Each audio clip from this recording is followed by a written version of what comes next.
What's up? Welcome to another episode of the Average Joe Sports Podcast. As always, your boy Don with my co-host Albert. What's up, man? You ready to rock for another episode? Let's do it, baby. We told you we back. We didn't it? We lived up to our word. Here we go, baby. Back to back. Come on now. Back to back. Let's go. Back to back. Like Drake, let's go. So we like to start every show off, or we're going to start off every show. We're kind of recapping what we talked about in terms of NFL Week 14, our NFL Week 14 bets. So let's start off with some key matchups in which we brought up last week. We had the Eagles versus the Giants. Eagles, obviously they did their thing. They steamrolled over the Giants. I think it was 48-22. Yeah. Miles Sanders went absolutely nuts. The Eagles' offensive line continues to just provide ample amount of time for Jalen Hurts for him to do his thing. If you give him that time, Eagles and Giants did, obviously about what we expected. Bills and Jets, that was another key matchup. Obviously, that was one of the bets that we liked. We liked the Niners to roll that game. So obviously, it was a beat down there. What did you like? What you didn't like from the Niners in that particular game? The defense, man. Their defense, I thought it was advantageous to the Niners and the quarterback matchup. I know Brady's the GOAT, but anytime you have one of those quarterbacks that likes to sit back, our defense could get after it. And Brady is one of the this time in his career, he loves to check it down. And I love our linebackers. I love the way we tackle and swarm the ball. But the biggest thing I had question marks was Brock Purdy and how he would attack the ball downfield and how Shanahan would scheme plays open for him and the receivers. But yeah, man, they were just attacking downfield, and I didn't expect them to blow them out pretty much by the first half, but it looked good. I think there's still a lot of improvement for Brock Purdy to do better. A lot of people are just hopping on the train. I'm still wait and see. Big game tonight. I don't know. This podcast probably air after or maybe during the game, but it might be a trap game, man. A lot of people are excited. I think it's the easy win against the Seahawks, but I mean, Seahawks will be. We'll talk about it more later on, but Right. it's excited about the game, man. Look, it wasn't as a lot of people were down when Jimmy G got hurt, but I didn't think Brock Purdy had that much of a step down. He has not the biggest of shoes to fill. That was my line yesterday. Jimmy G didn't have the biggest of shoes to fill, and I still like our playoff push. Absolutely. So obviously the Niners murdered them. It looked like the Niners, a team like the Buccaneers, in which going into the season you thought that not a lot of teams were going to have a lot of success running the football against them. Niners Niners were able to do that. C-Mac, I think he only rushed the ball about 11 to 13 times. He had 100 and something yards. Yeah. I think he had a long run of 33 yards. You had your boy Jordan Mason in there. Yes, sir. He got 10 plus carries. Obviously, with the beat down, he was going to get in the mix for sure. So good to see him. He's probably the second running back in the depth chart right now, I guess. Suppose so. Yeah, definitely. Yeah. Another game too was the Raiders and Rams. That was Thursday night, man. That was a crazy game, man. I was rooting for the Raiders in a weird way. I love to see the Rams' demise. I did not expect Baker Mayfield to lead them down the field in back-to-back drives and steal the game from the Raiders, man.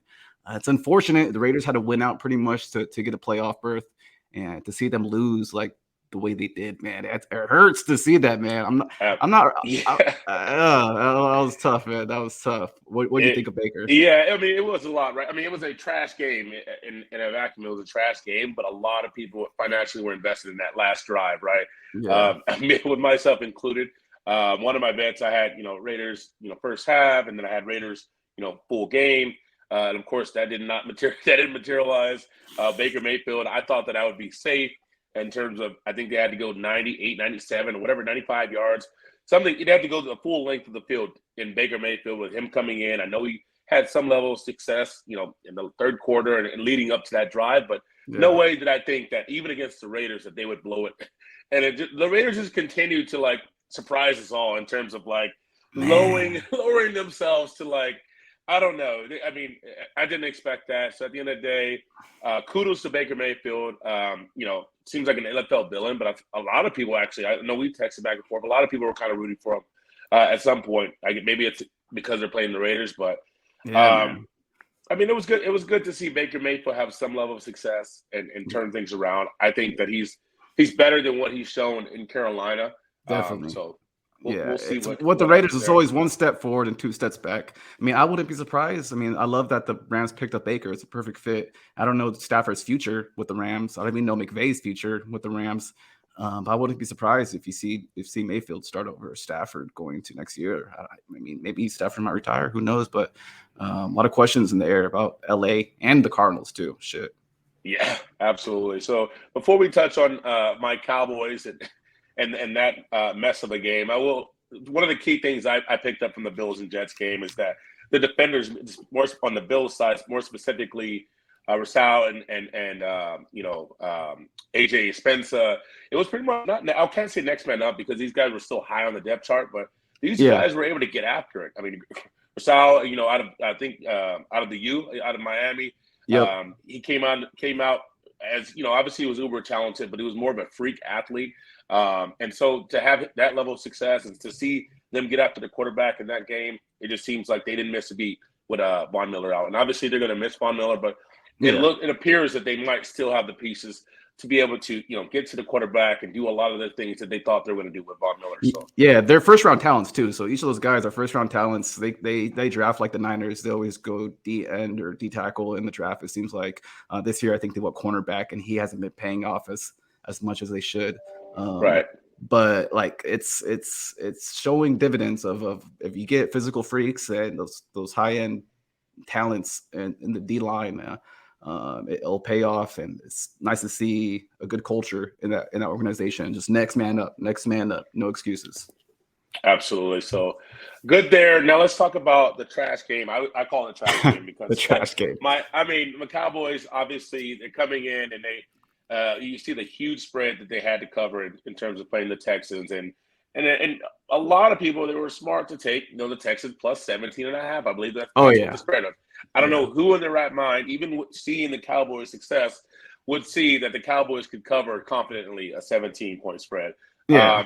And so I guess obviously the Cowboys ultimately prevailed, but I as a Cowboys fan, I've seen a lot of makings that left a nasty taste in my mouth from years past or some of the games earlier in the season. One of the things two things that point out.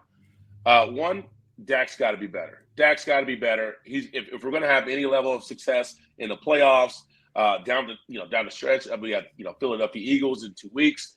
We're going to need Dak to be better. He's throwing a lot of interceptions, make a lot of bad passes in some of these games since he's been back from his injury. He's had some good games, but he's making a lot of mistakes. I think it was 1 touchdown, 2 interceptions.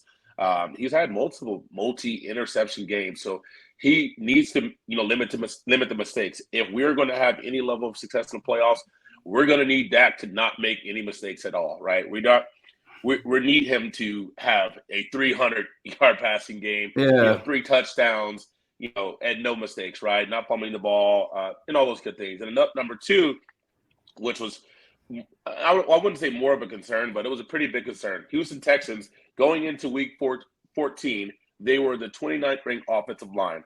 Cowboys, their strength, pass rush. I think they lead the NFL in sacks. 0 sacks. 0 sacks against a very, very bad O-line. And I'm going to kind of piggyback on that later on in terms of what I like in bets against the Jaguars later on. But I was just not impressed. Overall, we beat a 1-10 team at the time. They're 1-11 now, I believe. And we skated by, but it was an awful performance. It was rough, man. Yeah, it was rough. I mean, this is not college, so points don't matter. How bad you beat, those style points don't matter. How bad or good you beat a team. They got to win, and a win in December is exactly what you need. They stole one away. I thought they were going to lose. For sure, but they stole one away. So I'm just onward, on to the next. They play a hot team and the Jags coming up, and then they have a really big game against the Eagles. So we'll see how this week's pays out. But yeah, Dak, he's got to be better. He's not allowed to be a game manager like how Alex Smith, Jimmy G. He has talent in CeeDee Lamb, but he doesn't have this uber talented offense where he just got to dink and dunk it and kind of spread the ball around. He does have to be a playmaker, and that's where he has to be a difference maker, even though he has a great defense. But I think he does have to play more of an edge to him going forward to make a good playoff run. Absolutely. So let's briefly touch on some of the bets. Our first week putting it out there, we we hit on pretty much every bet we hit on. We had the Ravens money line against the Steelers at plus money. We had Niners, of course, -2.5 buying the point, but we didn't even need it. We had the under 37.5. We had Brady under 1.5 passing touchdowns. Chargers +3. That was something that we mixed into the Discord and the group chat as well. So ultimately, it was a great week, and we'll get to our bets at the end of our segment, and hopefully we can have that same level of success. But again, if you're not in the Discord now, please go to our page, go to the bio. You'll be able to get into the Discord. Give us a follow, get into the Discord. I have some bets out there that I'll mention later on in the segment that I posted earlier this morning in that group chat. So with that being said, let's go into the Deebo injury. Deebo, it seems like, I mean, obviously this guy is, a locker room guy, guys just rally around his energy. How could you not, just get up to his energy, right? And you know that he's uber talented, right? He's not a traditional wide receiver, but he's just an athlete, right? He can someone that we can, use him as a Swiss Army knife. You can use him in the backfield. You see, he had not a ton of carries, but he had a touchdown in this particular game. But again, another injury. Talk to me about, in terms of, as a Niner fan, do you continue to say, hey, you know what? He's going to get hurt. This comes with it. We have to continue using them that way. Or do you say, hey, maybe we need to transition out? Speak to me about Deebo and that impact of that injury to the team and what you would do using him going forward. So Deebo, he's an elite wide back, right? He got paid top 5 wide receiver money, maybe like top 6 wide receiver money, but he's just not your traditional wide receiver. With that said, you got to use him with what he's getting paid to do. And his difference-making skill, his elite game-breaking skill, is getting the ball handed off or in the line of scrimmage and just making a play, man. That play that he got hurt, it looked like it was designed to go inside, but it really wasn't. There was, if you look back, he was supposed to go out wide, and he got kind of mixed up and started to cut back inside and didn't really follow the hole. And it just, things get messy when he cut back inside and get mixed up with the big guys. And it was an unfortunate injury. I was devastated when I saw the cart go out and all the guys come and pat him on the head. I thought it was going to be a year-long recovery, but best case scenario, he's back in 3 weeks. But I am of the belief you got to feed him the rock any way you can, man. Especially with this quarterback, Brock Purdy. He's not Mahomes. He's not going to be slinging it to Ayuk and these other receivers down the field. Maybe limit it a little bit. I know they were up 21-0 when he got hurt, or 28-0. A lot of the Niner fans were crying that Shanahan got him hurt. But I think you just got to keep pushing pedal to the metal, score as much as you can, use them as best to your ability, maybe limit it a little bit, maybe take like a run or two off. But man, C-Mac and Deebo, those are your versatile like chess pieces that you got to use to their advantage. That's your advantage as a Niner team. You can't take that away from them. That's the reason you paid him big bucks, to be a game changer in the backfield. That's what mixes up the defense. If you're only handing it to him in the fourth quarter, or when you're down 7 or 14, trying to get him back into the game, it becomes obvious what you're trying to do. Right. You always want to keep the defense guessing. So that's the way I see it. Like, it does suck, but like that's football. Shit happens. Same with Trey Lance. A lot of people were mad that Trey Lance got ran up the middle, but you see Josh Allen doing that. You see all these physical running backs or quarterbacks doing that. That's their skill. That's their game-breaking skill. You gotta use them of what they're built to do.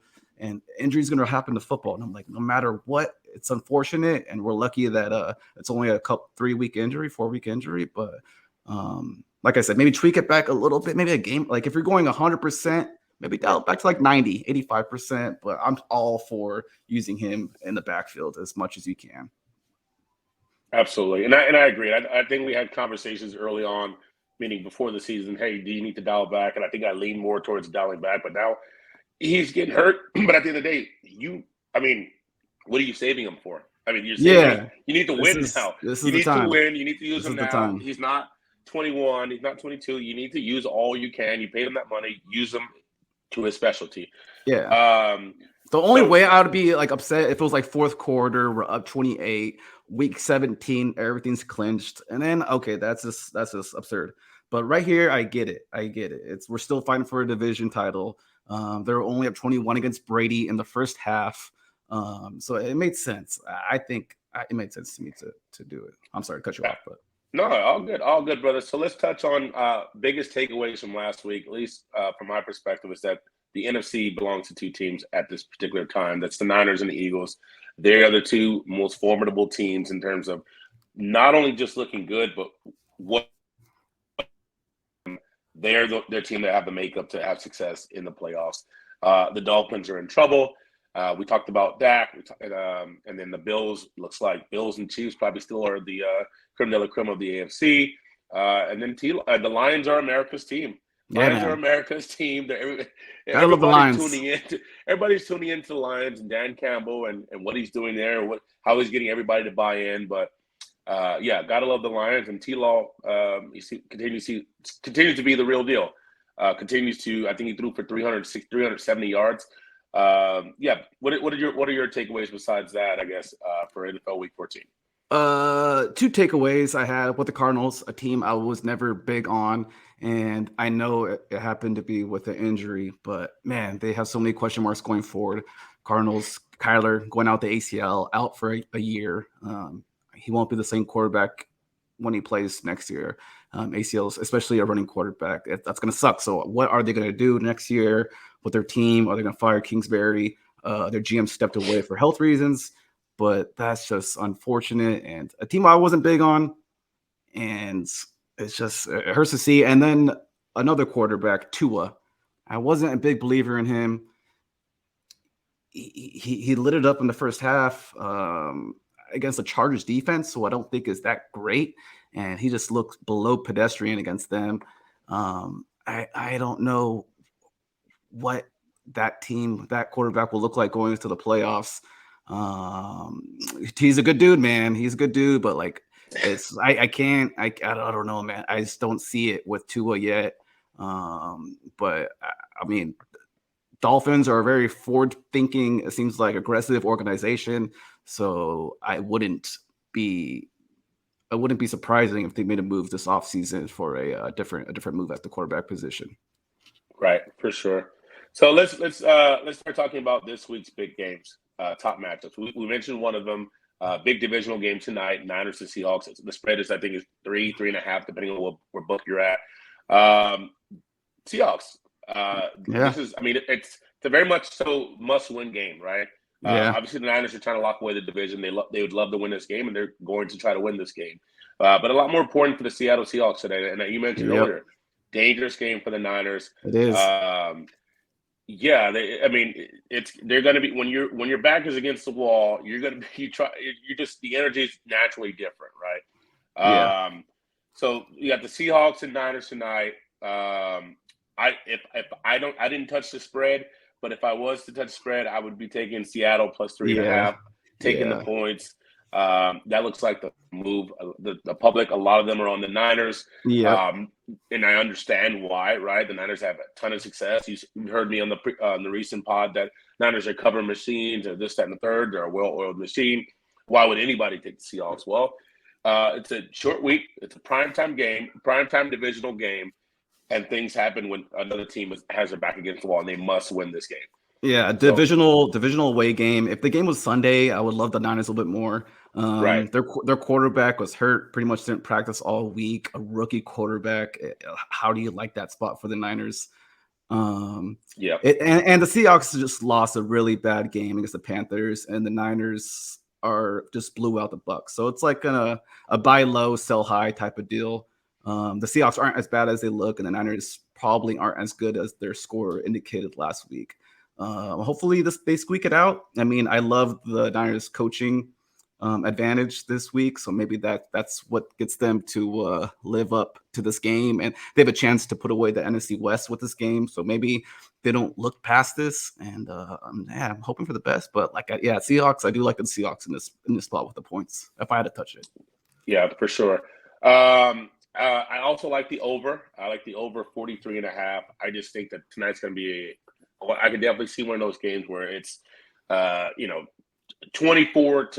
The over is 43.5. Niners scale, they beat them 24-21.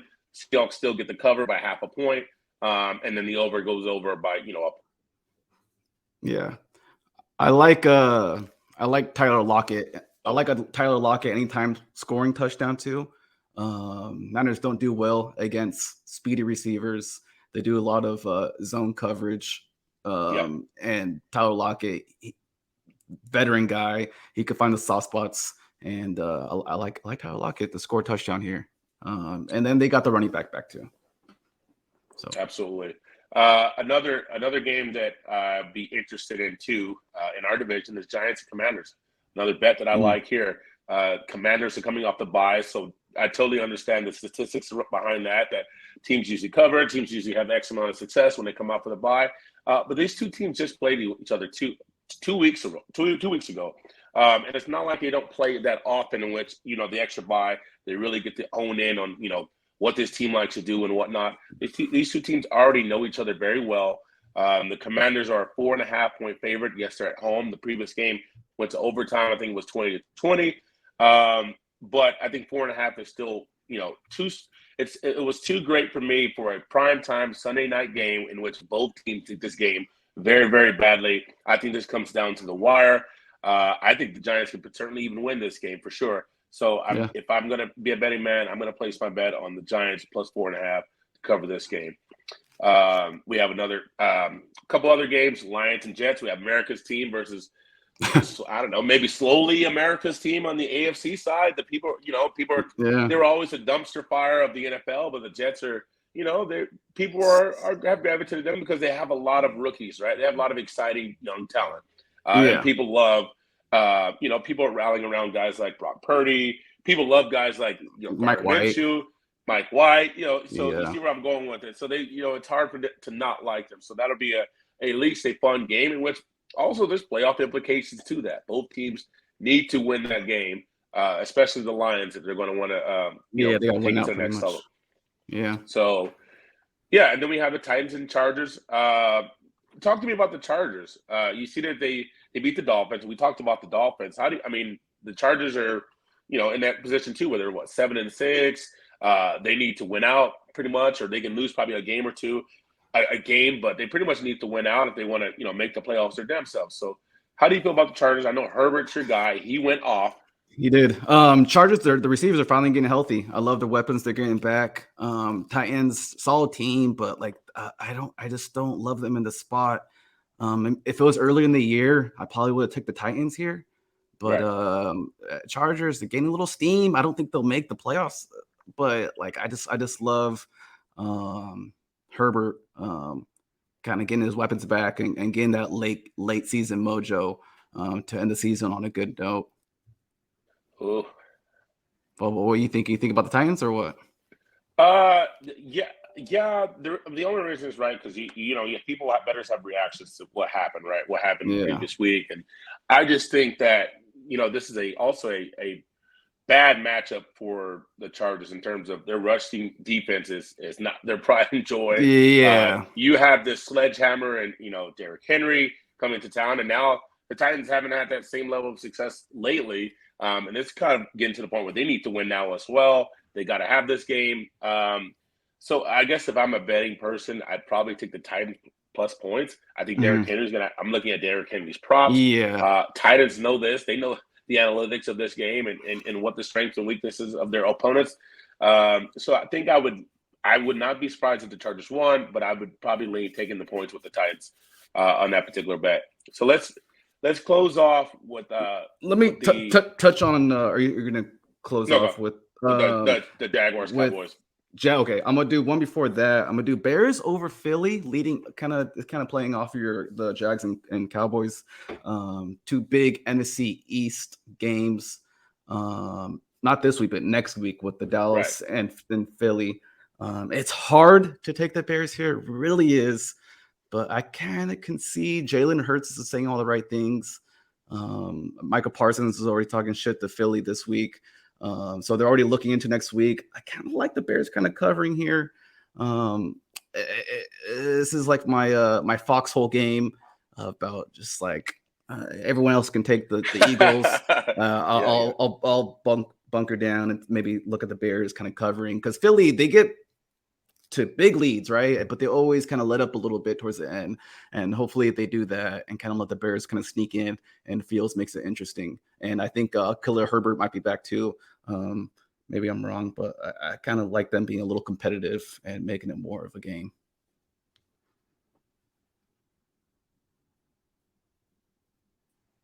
All right. Obviously, you have to have a strong stomach if you're going to be taking the Bears, right? Yeah. The Bears spread. I think the Bears not 9-point underdogs, and they haven't been, exactly the Lions in terms of covering some of those underdog spreads. But I can definitely see the angle. A look ahead game. The Eagles are definitely looking at the Cowboys and vice versa. So let's talk about that, right? The Cowboys are playing the Jaguars, and again, we talked about Trevor Lawrence's success. We talked about what the Cowboys can do on the defense. They take their opportunities in terms of their takeaways, their interceptions, and their pass rush. The pass rush is their success. Well, they weren't able to get some success at the Texans, right? And I believe they know that. They want to change that, right? Yeah. However, the Jaguars' offensive line is better. They don't give the same amount of success as the Houston Texans. Houston Texans give away 35 sacks, have given away 35 sacks so far in the year. The Jaguars have only given away 23 sacks on the year. They're a better O-line. They're at home. And then on top of that, like we mentioned earlier, the look-ahead game, you have, the Eagles coming up. Micah Parsons talking about all of that. This game with Trevor Lawrence and his ability to, take the short and intermediate passes and do all those things with, all of his weapons and Travis Etienne, I just think that the Jaguars +4, Jaguars money line is just way too much value for me. I'm taking 4.5. I'm taking that. I'm taking that value all day. I think Etienne is going to have a bounce back game. Yeah. I think just Trevor Lawrence. I'm looking at his props. They're not out yet, but I'm definitely looking at his props.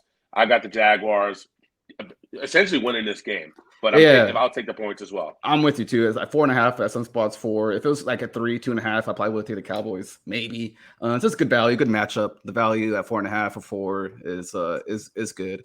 Jaguars are getting hot. Evan Ingram looks good.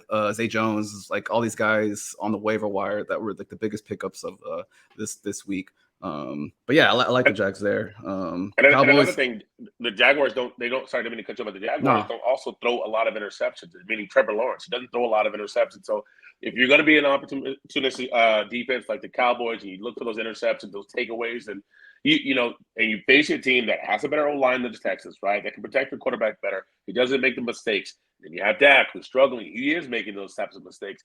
I'm taking obviously that leads to me, taking the points with the Jaguars. So.